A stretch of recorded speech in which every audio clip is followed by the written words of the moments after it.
Vous êtes entrepreneur, cadre ou dirigeant, retrouvez mon offre d'accompagnement et accédez à ma masterclass sur mon tout nouveau site internet fabiendecosmos.com. Le lien est dans la description de cette vidéo.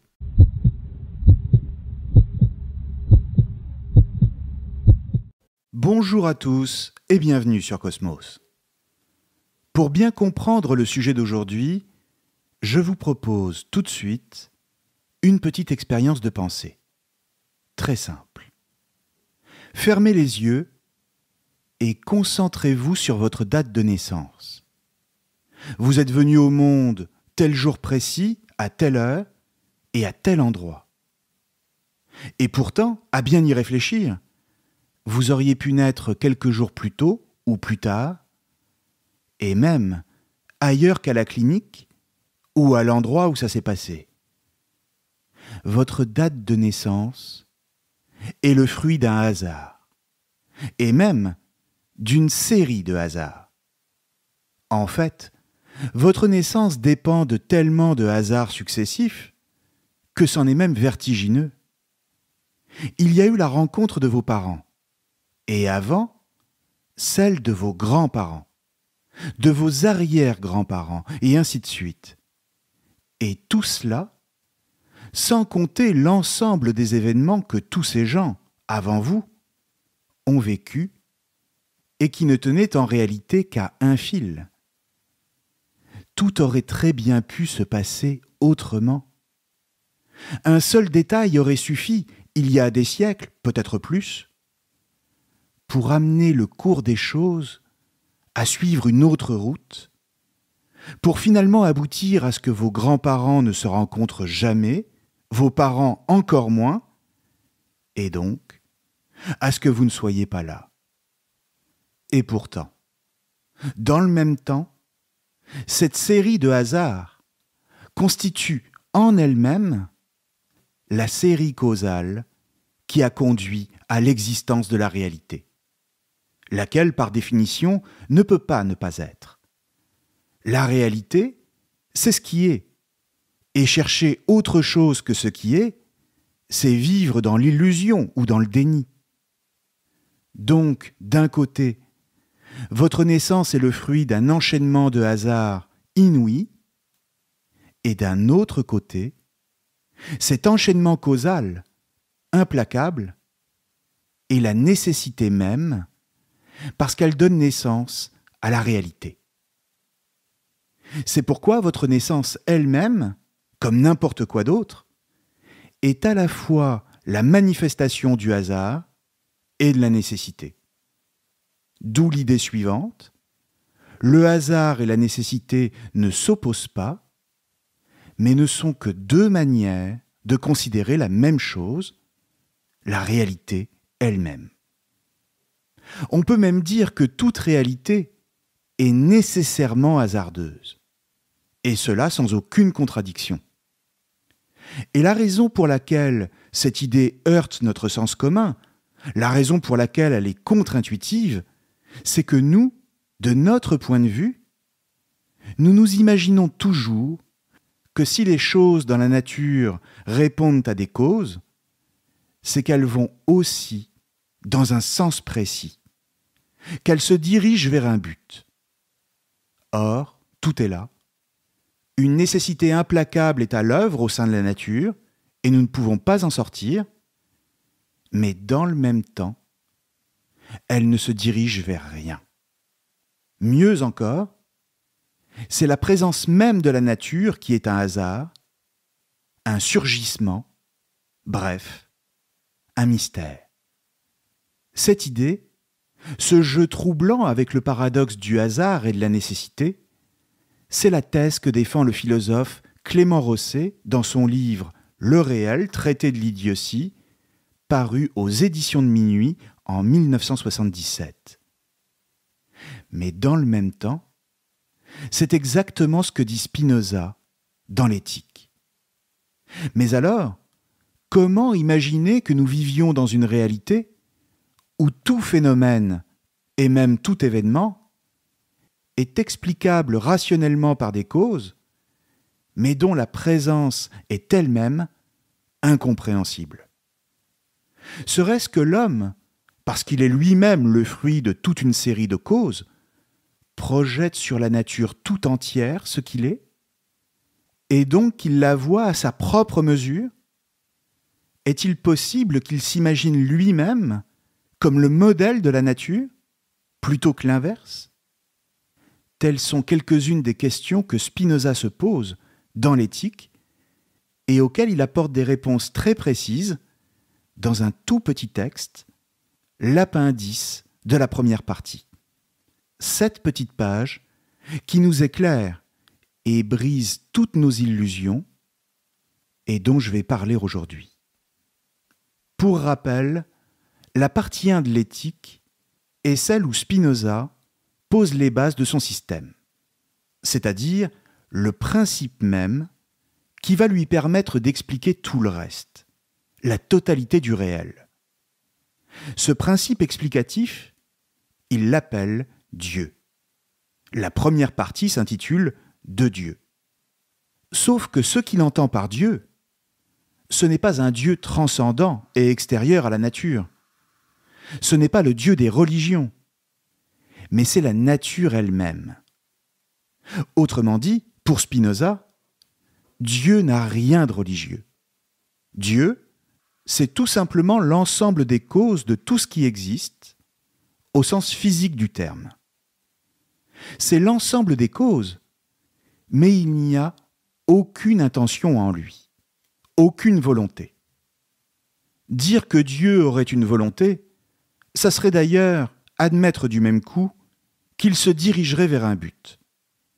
Et s'il se dirigeait vers une quelconque finalité, alors cela impliquerait également qu'il ne serait pas capable d'atteindre cette finalité tout de suite, immédiatement. Bref, qu'il ne serait pas Dieu. Dans le viseur du philosophe, il y a donc toute la conception personnelle du Dieu de la religion. C'est d'abord à cela qu'il s'en prend. Ce qu'il pointe du doigt, c'est que les hommes se donnent un Dieu, à travers les religions, à leur image. D'abord, il a un corps, avec une longue barbe. Il connaît les affects d'amour ou de haine. Et surtout, il est doué d'une volonté. En somme, la religion propose un Dieu très éloigné de nous, puisqu'il est transcendant, c'est-à-dire hors de la nature, mais dans le même temps, qui nous ressemble. Il a tous les aspects d'une personne humaine, mais sans les défauts, et dont les qualités seraient poussées à l'extrême. Le Dieu de Spinoza, au contraire, c'est la nature elle-même, et qui donc n'a rien d'humain. Pour bien comprendre ce que Spinoza entend par Dieu, il faut faire la distinction entre pouvoir et puissance. Le pouvoir est une notion politique et juridique exercée par une personne ou par un groupe en vue de quelque chose. La puissance, quant à elle, c'est une capacité à produire des effets de plus en plus grands, mais qui n'a en elle-même aucune intention. Autrement dit, Dieu ne ressemble pas à un petit roi qui aurait un pouvoir de décision. Il n'est pas détenteur d'un pouvoir qu'il exercerait selon sa volonté à l'image d'un homme. Car pour Spinoza, Dieu ne choisit rien. Il est plutôt une puissance de production impersonnelle et sans intention particulière. Petite question dès lors, au passage, pourquoi Spinoza désigne-t-il la nature par le mot de Dieu? Ne serait-il pas plus simple d'appeler la nature par son nom et sans passer par un vocabulaire religieux? Eh bien, tout simplement, parce que la nature est une puissance éternelle, qui n'a ni début ni fin. La nature est en ce sens divine, parce que tout ce à quoi elle donne naissance, les hommes, les animaux, les végétaux, bref, toutes les choses singulières et finies, mortelles si vous préférez, ont en elles-mêmes une part d'infini. La nature, C'est pour ainsi dire la part d'éternité et d'infini qu'il y a dans toutes les choses provisoires et finies. Tout être et tout objet est provisoire. Il ne fait que passer. Mais dans le même temps, il relève d'une nécessité qui, elle, est éternelle et en ce sens divine. C'est pourquoi comprendre les causes véritables à l'œuvre dans la nature, c'est donc nous élever à ce qui est éternel. Ou pour le dire encore autrement, si la nature est divine, c'est parce qu'elle est la nécessité elle-même. Elle ne peut pas ne pas être. La conséquence, c'est que la nature n'est pas à l'image de l'homme. C'est l'homme qui est une manifestation de la nature. Simplement, il se voit lui-même comme le centre d'une nature faite pour lui. Et donc, il s'imagine que la nature est faite à sa mesure et qu'elle est là pour le servir. Il a une tendance naturelle à l'anthropomorphisme. C'est là que réside son ignorance. Il projette sur tout ce qui existe ce qu'il est lui-même. Et puisque son existence à lui est faite de buts, il s'imagine que la nature, elle aussi, est orientée vers des objectifs. De la même manière, comme sa vie est tout entière contenue entre la date de sa naissance et la date de sa mort, il pense que la nature, également, relève d'un début et d'une fin. Or, pour Spinoza, encore une fois, la nature est une substance qui n'a rien d'humain. Comprenez qu'elle ne ressemble pas à l'homme et qu'elle n'est pas faite en fonction de lui. Il faut donc nous défaire de toutes ces habitudes acquises par l'éducation et la culture, et donc par la religion, qui ont façonné chez nous pendant des millénaires l'image d'un Dieu personnel, c'est-à-dire qui ressemble à une personne et qui nous écoute. En clair, il n'y a pas d'intention à l'œuvre dans la nature. Et si les phénomènes naturels ne sont pas le produit d'une intention, s'il n'y a pas de plan caché, alors cela veut dire aussi que nous pouvons la connaître. Autant le Dieu de la religion est mystérieux, car ses voies sont impénétrables, autant le Dieu de Spinoza, lui, est tout entier connaissable. Dieu, c'est un livre ouvert, dont la connaissance est à portée de main et sur lequel il nous suffit d'ouvrir les yeux. En conséquence de quoi, le Dieu de Spinoza ne fait pas l'objet d'une croyance. Il ne s'agit pas de croire en la nature comme on croit en la religion. Il s'agit simplement de le démontrer. Dieu est démontrable en ce sens-là, puisqu'il n'est rien d'autre que les lois de la physique. Rien n'est mystérieux en lui. Rien n'est magique, tout est rationnel. Spinoza déconstruit donc toutes les superstitions. Celles-ci ne sont que la marque de notre ignorance de la nature.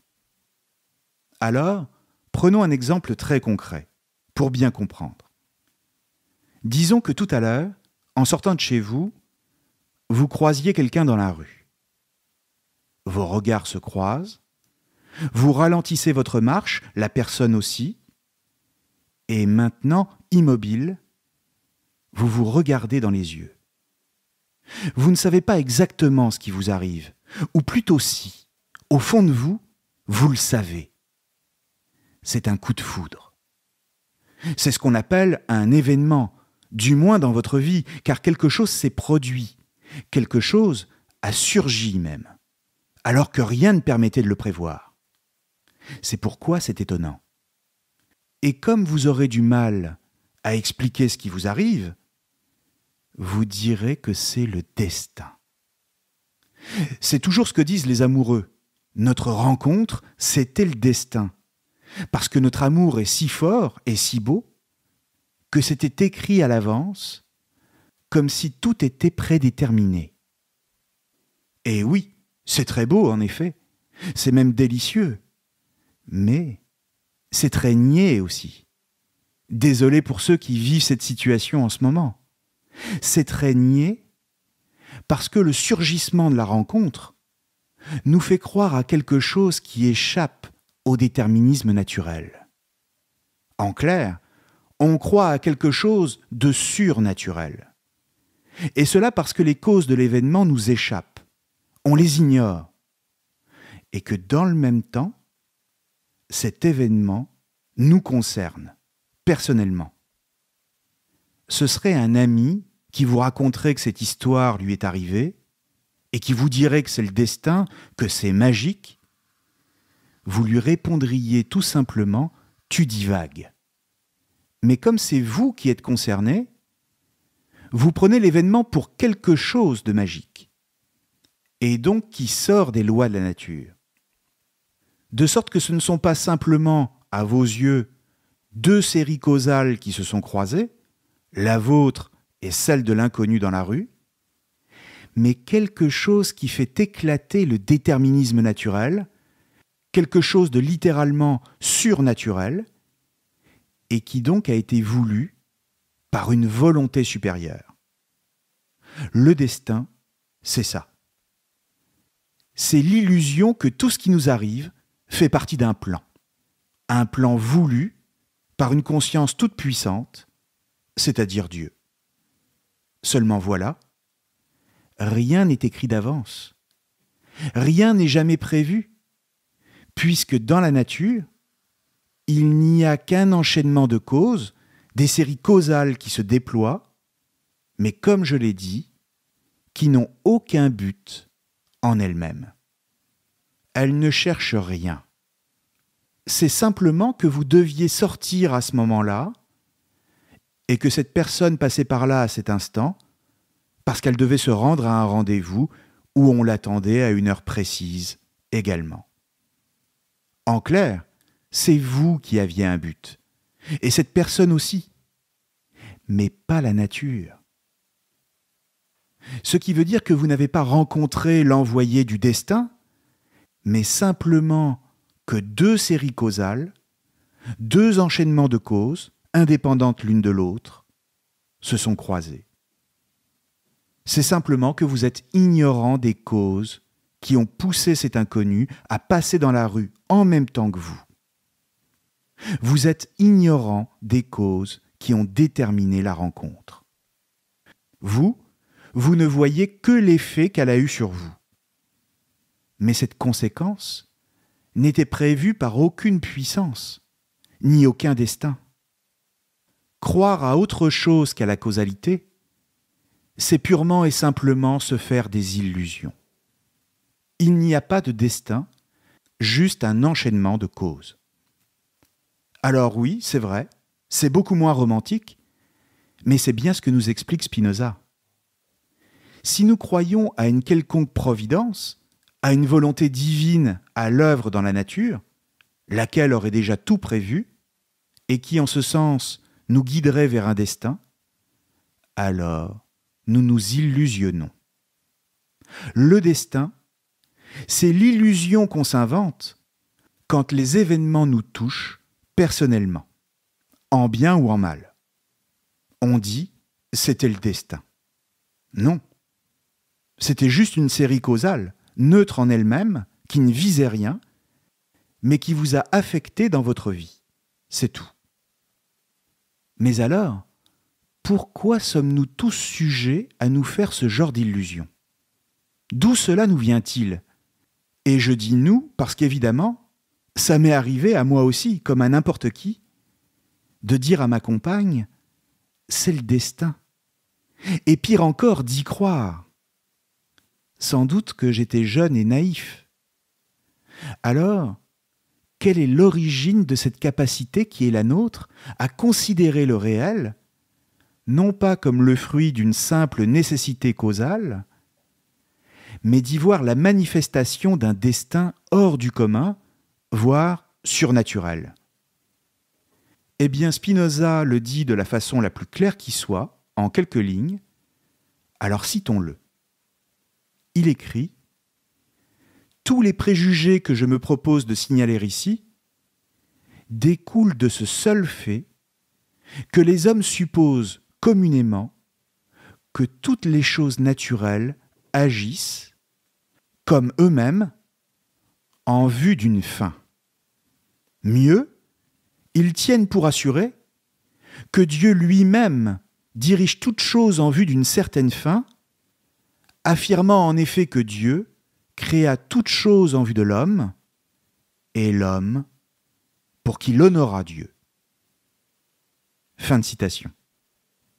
Le préjugé qui est le nôtre, en tant qu'être humain, c'est le fait de voir la nature tout entière de la même manière que nous voyons notre vie. Dans notre vie, nous nous donnons des fins, des buts à atteindre. Et c'est donc tout naturellement que nous pensons que la nature fait de même. Nous pensons qu'elle se donne des buts, et donc, nous pensons par là même qu'elle est douée d'une conscience et d'une intention, ce qui est l'attitude même des superstitieux. Mieux encore, dit Spinoza, nous pensons que c'est Dieu qui a décidé de ce but, et qu'il nous a placés au centre de la nature, sa création, pour le réaliser pour lui, et donc pour satisfaire sa volonté. Ce préjugé, il porte un nom. C'est le finalisme. Le finalisme, c'est une conception de la nature qui date de l'Antiquité, et notamment d'Aristote dans l'Éthique à Nicomaque, et qui consiste à voir la nature comme le fruit d'une intention, laquelle se dirige vers une fin, une finalité. Et c'est un préjugé très courant, comme le souligne Spinoza. Par exemple, relève du finalisme le fait de penser que si nous avons des yeux, c'est pour voir. Que si nous avons des jambes, c'est pour marcher. Ou encore, que s'il y a des poissons dans les rivières, c'est pour nourrir les hommes, etc., etc. Or, bien sûr, c'est totalement faux. Nous n'avons pas des yeux pour voir. C'est plutôt que nous voyons parce que nous avons des yeux, ce qui est très différent. C'est simplement que nous renversons l'ordre de la cause et de l'effet. La perspective finaliste, pour le dire très simplement, c'est de voir les choses en fonction d'une intention supérieure qui a décidé de tout. La perspective naturaliste, on pourrait même dire scientifique, c'est de voir les choses dans la nature comme le résultat d'un enchaînement de causes totalement dénué d'intention. On voit bien ici qu'à travers ce raisonnement, on passe d'un monde à l'autre, c'est-à-dire d'un monde dominé par la superstition à un monde vu par la science. Or, le problème, c'est que l'homme continue à agir et à penser de manière superstitieuse. Et cela, tout le temps. Tout le temps, il se laisse gouverner par son imagination plus que par sa raison. Pourquoi ? Laissons la parole à Spinoza ici. Toujours dans l'appendice, il dit « Il suffira que je pose comme fondement ce qui doit être reconnu par tous. Tous les hommes naissent ignorants des causes des choses. Et tous ont le désir de rechercher ce qui leur est utile, et ils en sont conscients. » Fin de citation. Comprenons bien ce que veut dire Spinoza. D'abord, les hommes naissent ignorants des causes des choses. Et donc, comme ils sont ignorants des causes qui les déterminent, ils se croient libres. Ils nourrissent l'illusion du libre arbitre. À partir de là, ils agissent toujours en vue d'une fin qu'ils pensent avoir choisie par eux-mêmes, en l'occurrence une fin utile et qui va dans le sens de leurs intérêts. Seulement, aller dans le sens de ces intérêts, ce n'est pas un choix, c'est juste une détermination naturelle. Ils sont déterminés à chercher ce qui leur est utile. ils n'ont rien décidé du tout. C'est simplement qu'ils en ont l'illusion. Et donc, à partir du moment où ils se croient libres, ils sont toujours plus soumis aux causes, c'est-à-dire à la nature, et toujours plus en état de servitude. Un exemple tout simple ici. Tout ce que vous faites dans la vie n'est en rien une décision libre de votre part. Rien du tout. Ni vos goûts personnels, ni votre métier, ni quoi que ce soit. Pourtant, si on vous demande pourquoi vous faites telle ou telle chose, vous répondrez que c'est vous qui l'avez choisi.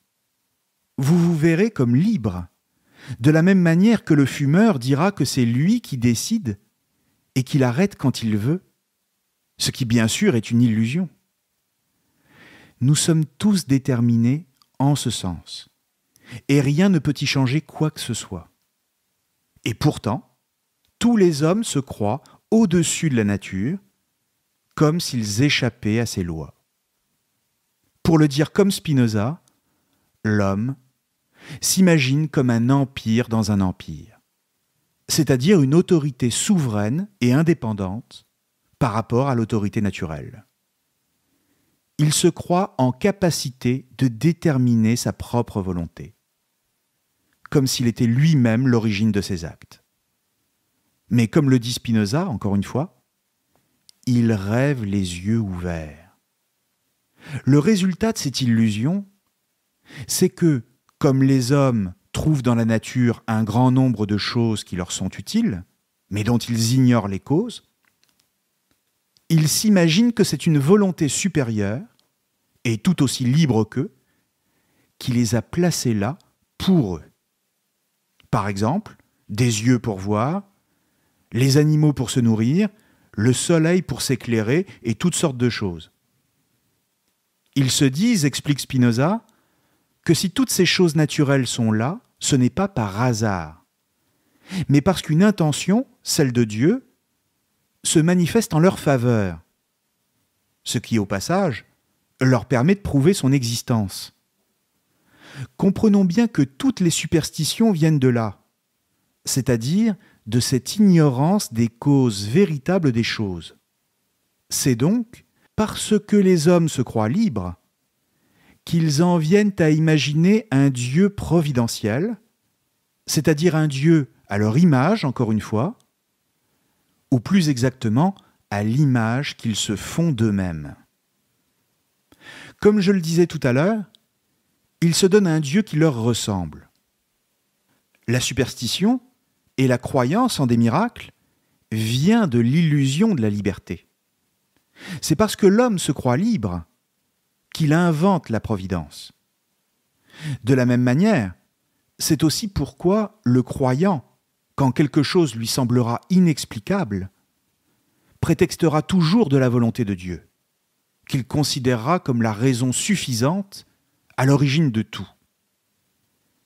Il se détournera toujours de l'explication naturelle, et donc rationnelle, mais rapportera tout à une volonté libre, comparable à la sienne, et qui décide de tout. Quand je parlais tout à l'heure du destin, comprenons bien que c'est toujours de cela qu'il s'agit ici. C'est le même problème. La providence et le destin, c'est la même chose.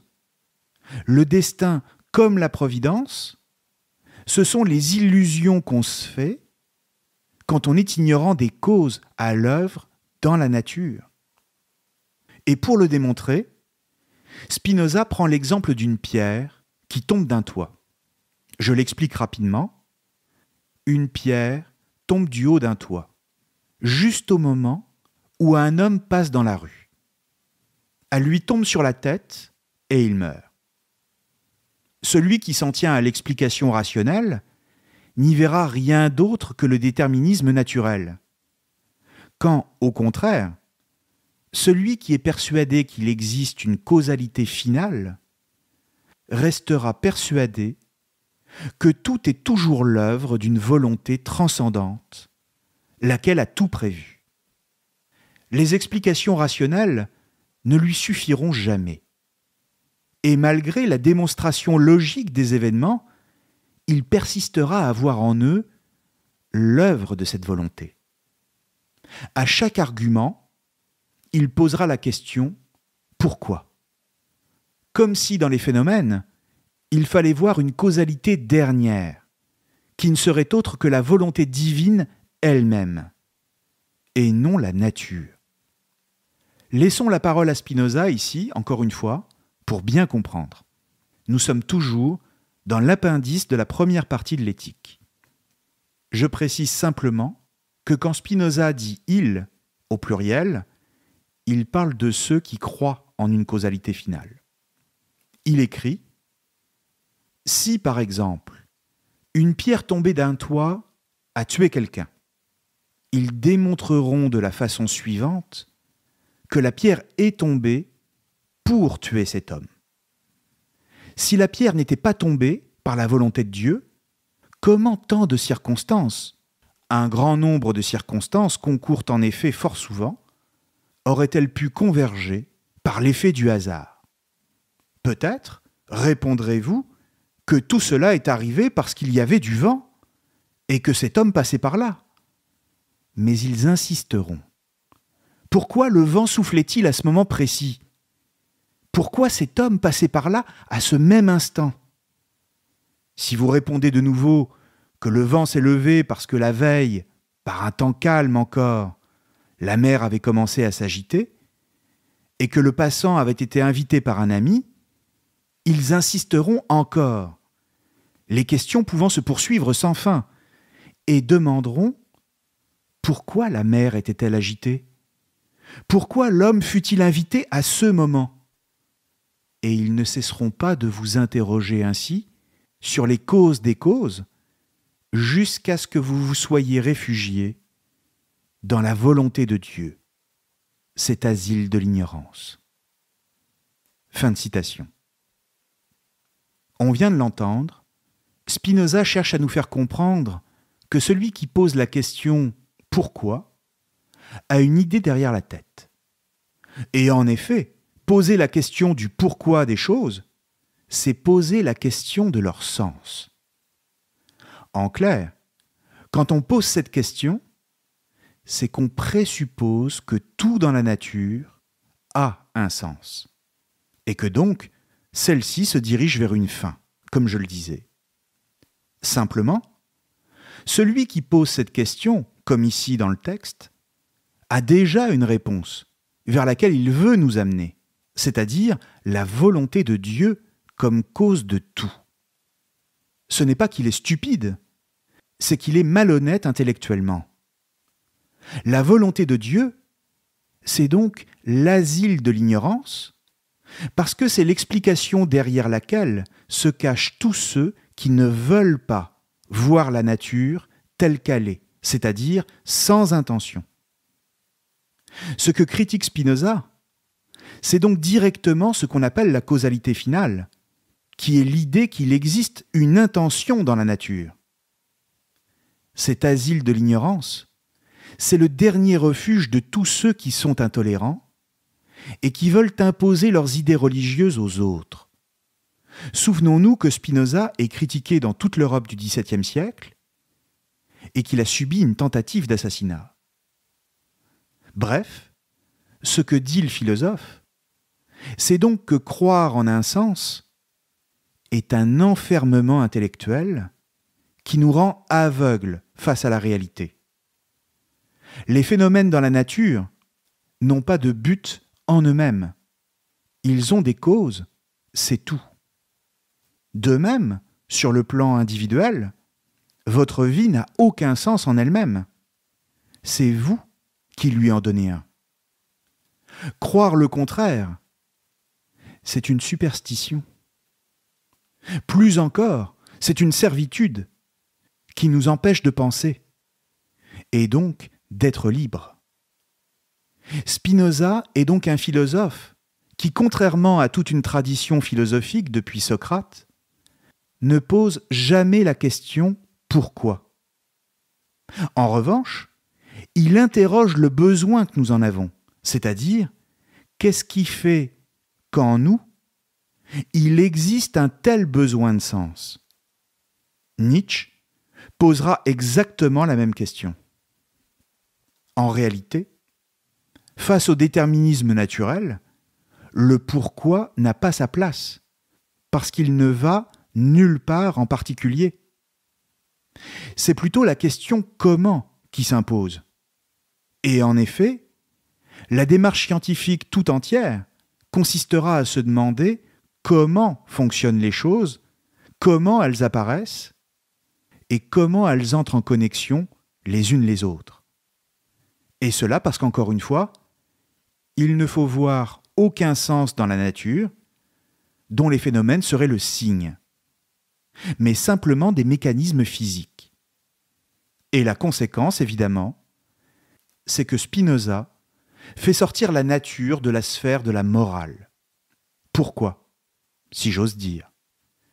Eh bien, tout simplement parce que toutes nos catégories morales, qui prennent la forme de valeurs absolues en termes de bien et de mal, trouvent leur origine dans l'idée d'un soi-disant sens. Comprenons bien ici. On commence par supposer que la nature a un sens. Et donc, à partir de là, une chose sera bonne en soi dès lors qu'elle obéira à ce sens, c'est-à-dire à la volonté de Dieu. Et au contraire, elle sera mauvaise en soi lorsqu'elle s'en écartera. Même chose pour les catégories esthétiques. Les choses seront belles ou laides pour les mêmes raisons. Spinoza critique donc le fait d'appliquer à la nature tout entière des catégories qui en réalité ne sont qu'humaines et qui n'existent pas dans la nature. Rien dans la nature ne relève ni du bien ni du mal en soi. À la place, il n'y a que des valeurs relatives en termes de bon ou de mauvais pour moi. Il s'agit donc de désenchanter le monde au sens où il n'y a rien de magique en lui, et surtout au sens où la nature est dénuée de valeurs absolues. Il attaque donc la morale religieuse, fondée sur une illusion, celle qu'on est libre de choisir de faire le bien, et donc qu'on a un devoir de le faire, pour instaurer à la place une éthique qui consistera, elle, à comprendre le fonctionnement de l'ordre commun de la nature et à viser ce qui est bon pour nous. Derrière ça, se dévoile donc peu à peu le véritable enjeu, l'enjeu général de l'éthique, qui est celui de sortir d'une conception moralisatrice de la nature, celle d'une loi qui nous impose des devoirs en termes de bien ou de mal. Et à l'inverse, de définir une éthique, comme je le disais, qui nous permettra de gagner en liberté et donc en puissance d'agir, en suivant l'ordre commun de la nature. Mais alors, me direz-vous, pourquoi cela nous permet-il de gagner en liberté, puisqu'on a dit depuis le début que le libre arbitre était une illusion? Eh bien justement, c'est là tout le fond du spinozisme qui consiste à redéfinir la liberté, non pas en termes de libre arbitre, mais comme englobée par la nécessité elle-même. On peut formuler ça autrement, sous la forme du paradoxe suivant: on est d'autant plus libre qu'on sait qu'on est soumis à un déterminisme implacable. Et c'est en général ce qu'on a le plus de mal à comprendre chez Spinoza. Et cela pour une raison toute simple, c'est qu'intuitivement, on a tendance à comprendre la liberté comme une absence totale de contraintes. D'une manière générale, quand on pense la liberté, on la voit comme la capacité à s'émanciper de tout, de manière absolue. Et c'est justement cette idée d'une liberté totale par rapport à tout qu'on appelle le libre arbitre, lequel est une capacité à se déterminer par soi-même. Or, ce que nous explique Spinoza ici, c'est qu'il n'y a pas de liberté absolue. Être libre, ce n'est donc pas sortir du déterminisme naturel, c'est plutôt comprendre le fonctionnement de la nature et comment certaines choses peuvent nous réduire à l'état de servitude. Par exemple, quand on comprend comment une addiction, n'importe laquelle, a tel ou tel effet sur notre corps, alors on se donne à soi-même les moyens d'en sortir progressivement. Ce n'est pas le fait de dire « demain, j'arrête » comme un pur décret de la volonté qui nous permettra de le faire. Ça, c'est encore une illusion du libre arbitre. À la place, il est beaucoup plus efficace de comprendre l'enchaînement des causes qui pèsent sur nous pour, à partir de là, réorienter notre désir vers des objets moins nuisibles que ceux qui nous réduisaient à l'état de servitude. Comprendre la nature et l'enchaînement des causes sur nous, c'est se donner une chance de changer ces causes. Et ça, c'est un gain de liberté. On est toujours soumis à des causes, on n'en sort pas, mais il s'agit simplement de désirer celles qui nous seront les plus utiles. La liberté est donc comprise dans le déterminisme. Elle ne s'y oppose pas. C'est l'héritage à la fois socratique et cartésien qui nous a amenés avec le temps à voir la liberté comme ce qui sort du déterminisme. Mais justement, c'est ça l'illusion. De la même manière, on est d'autant plus esclave de quelque chose qu'on se croit libre par rapport à elle. Si par exemple, vous vous imaginez que posséder une voiture va vous rendre plus libre, sous prétexte que vous pourrez vous déplacer plus facilement, vous vous trompez. La voiture ne vous rend pas libre. Elle vous asservit à toutes sortes de contraintes. Frais d'assurance, essence, parking, garage, frais de réparation éventuellement, etc., etc. Et je pourrais dire la même chose du fait de posséder une maison, une télé, des meubles, un frigo, une machine à laver, bref, toutes ces choses qu'on vous a vendues comme ce qui allait vous permettre de vivre mieux, alors qu'en fait, elles vous créent des soucis nouveaux et vous obligent à vous en occuper. Toutes ces choses vous donnent le sentiment d'être libre, quand en réalité, elles vous contraignent.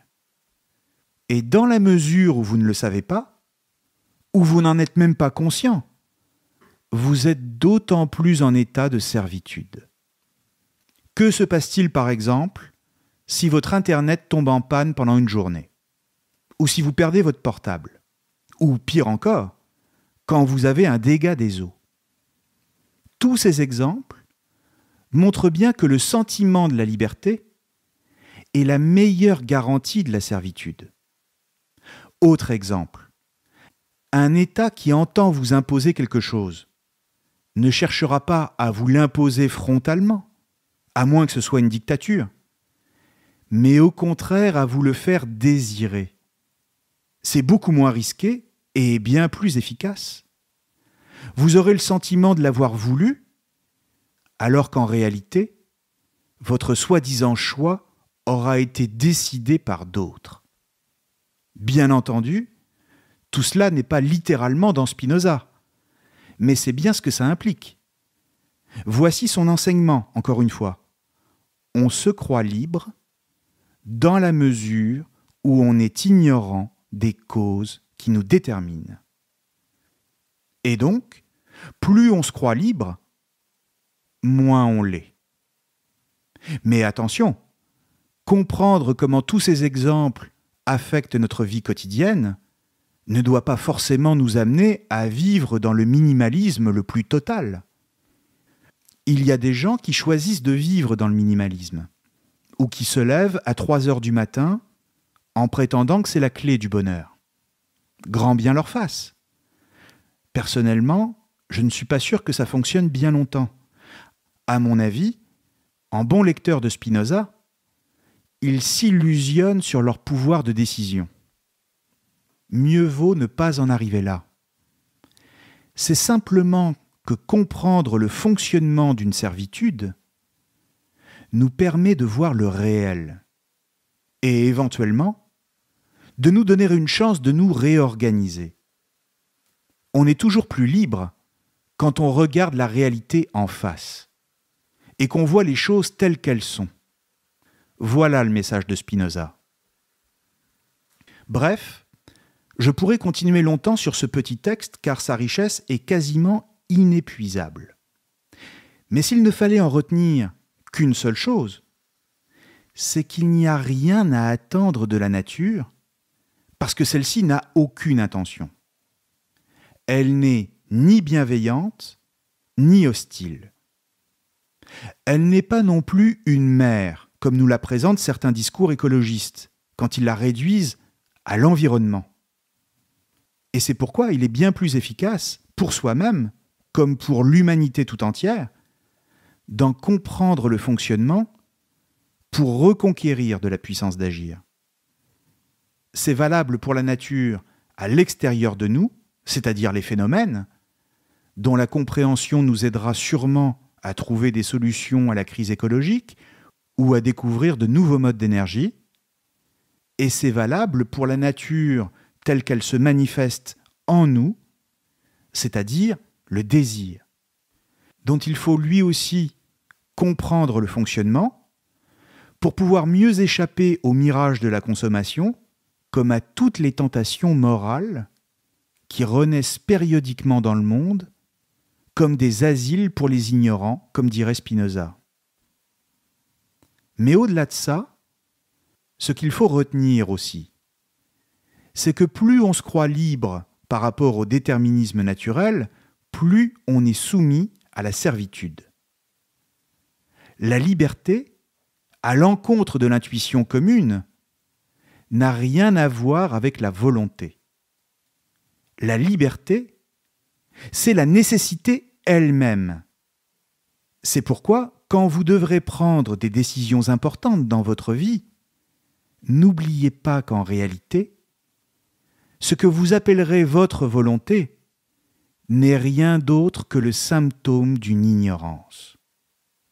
Méfiez-vous toujours un peu et creusez les causes qui vous poussent à agir. Peut-être y trouverez-vous quelque chose auquel vous n'aviez pas pensé. Merci à tous et à très bientôt sur Cosmos. Si vous voulez en savoir plus sur mon accompagnement philosophique, n'hésitez pas à visiter mon site internet fabiendecosmos.com et à visionner ma masterclass. Tous les liens sont dans la description de cette vidéo.